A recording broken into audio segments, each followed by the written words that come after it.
Hey guys, it's Miss Dennison. Welcome back. This is Tuesday for you. This is Monday for me. I'll be back in a week. I'm really looking forward to coming back.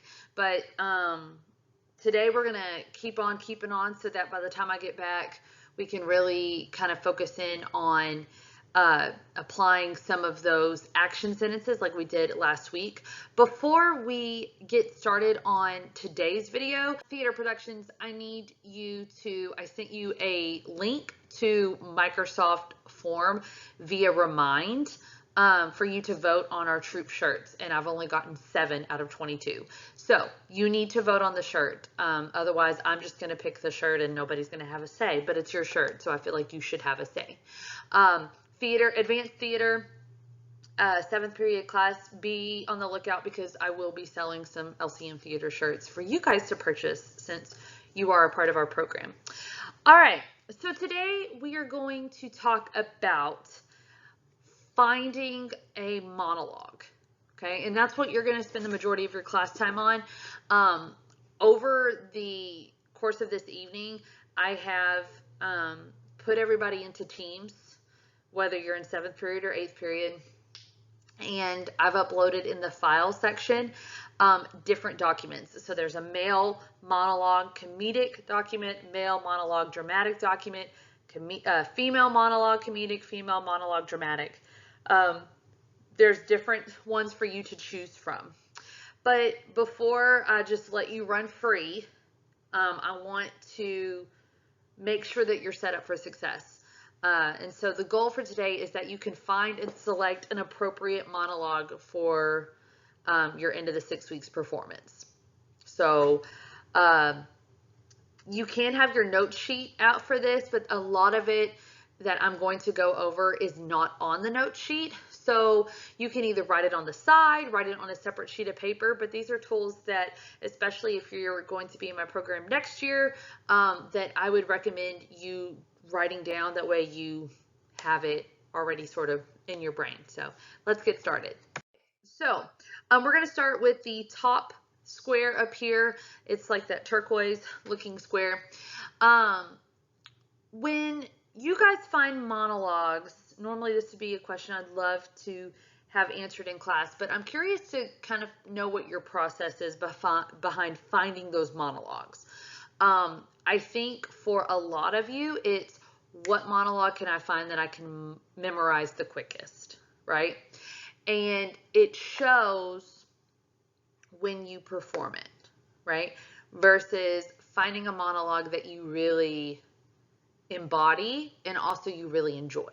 So my goal for my theater production students and for my advanced theater kids, but really theater productions, is that you would have a binder totally dedicated to monologues for you, so that you could walk into any audition, whether it's community theater, regional theater, college theater. You could walk into that audition, you know that the show is going to be a dramatic show or a comedic show.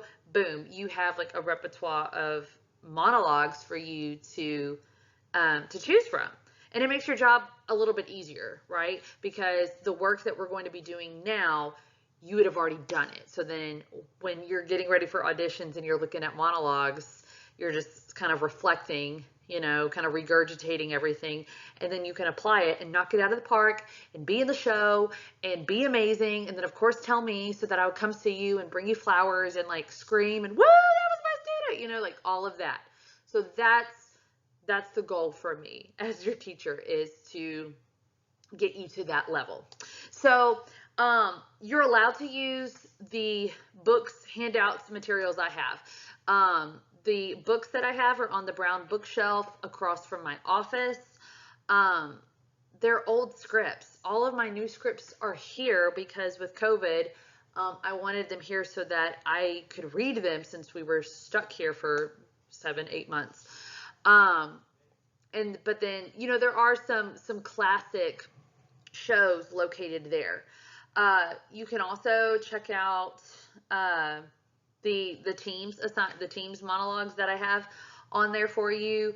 The back of the textbook, the basic drama projects textbook, which is the purple one, That has some monologues in there. You can also look up some online, but we'll talk about the online ones in a minute. Theater Pro, those of you that auditioned for Theater Pro, it can be the same monologue you auditioned with. Those of you that auditioned last year, I still have your videos from when you auditioned, and so if you chose to do the same monologue, I would love to sit down with you one day and kind of show you a before and after and see, kind of help you view your progression, because that's the goal, is for you to progress and get better. Another way is you can search online for teen contemporary monologues and filter by gender, time, etc. Obviously, it's in your best interest to not find a monologue when you're 16 years old, to not find a monologue of a 45-year-old divorcee. Like, no, that doesn't, it's not going to read well, right? Now, a lot of you could play like a 20-something, right? You could play like a 21-year-old, 22-year-old, right? And keep in mind the context of the scene, you know, how can you connect to the scene that makes sense? You know, are they going through a divorce? Maybe your parents have gone through that, you know? So you can identify with it in that way. Are they going through a breakup? Are they, I mean, none of you are married, but if they were getting married and it was a comedic piece, you know, you may still be able to connect to that. Maybe there's feelings of nervousness, and you've had said feelings of nervousness, but you yourself have never been an 80-year-old. I can't think of anything clever right now.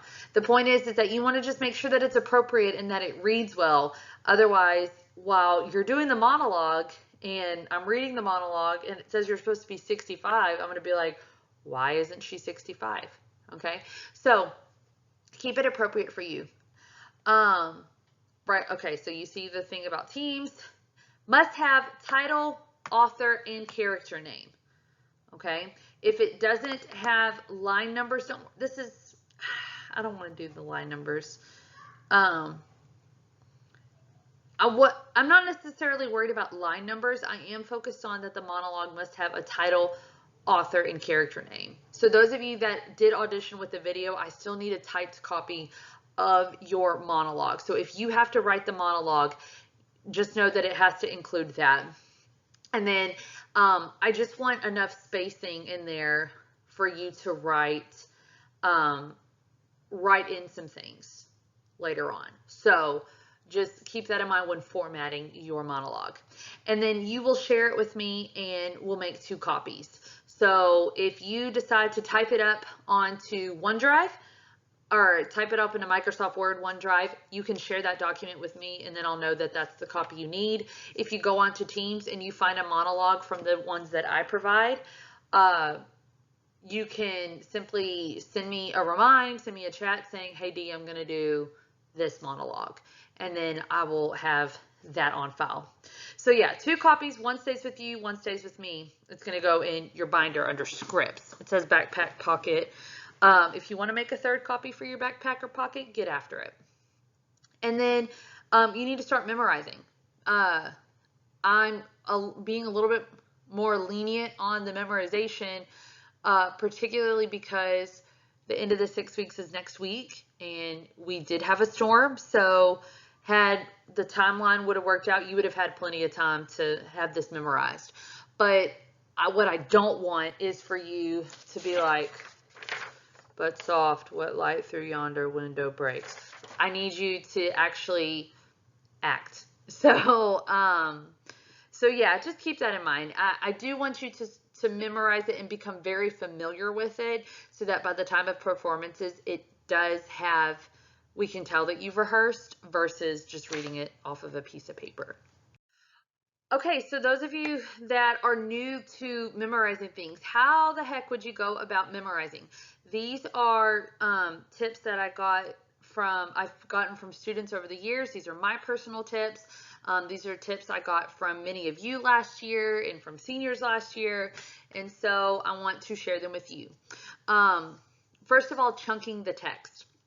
That what I mean by that is if it's following a certain narrative and if it's telling a certain story, chunking that text and breaking it into groups and only studying a group at a time. So like this day you're going to study group 1, and then the next day you're going to study group 2, and then you're going to try to put 1 and 2 together, and so on and so forth.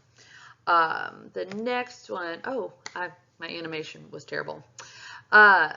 This one was recommended by a senior last year. That she did was write out your lines over and over and over by hand. I don't know about you. I personally can't do that. I do have to write things down, but that doesn't help me with memorization. But if that helps you, get after it. That's just very, very, very time consuming. Number 3 is a personal one of mine. Add a movement and connect it to specific lines and moments, important words, changes in emotion, or beats, which we'll talk about beats next class, I believe. Is next class or the week I get back. I do this when I'm directing. I like to put words in. I like to see movement with words, or even when I'm choreographing something, because I feel like that would help you remember the steps, remember the lines a little bit better. And so this is what works for me, and it may be beneficial for you too. Now keep in mind, when you're doing a monologue, you're not going to want to go crazy with your movements, and we'll talk about that when I get back. But you're going to just want to, there's going to be maybe some things you want to do. Maybe you want to stand up in a chair at a certain point. Maybe you want to put your hands in your pockets because you're nervous. You know, you just have to think about what makes sense and what's the most natural thing to do.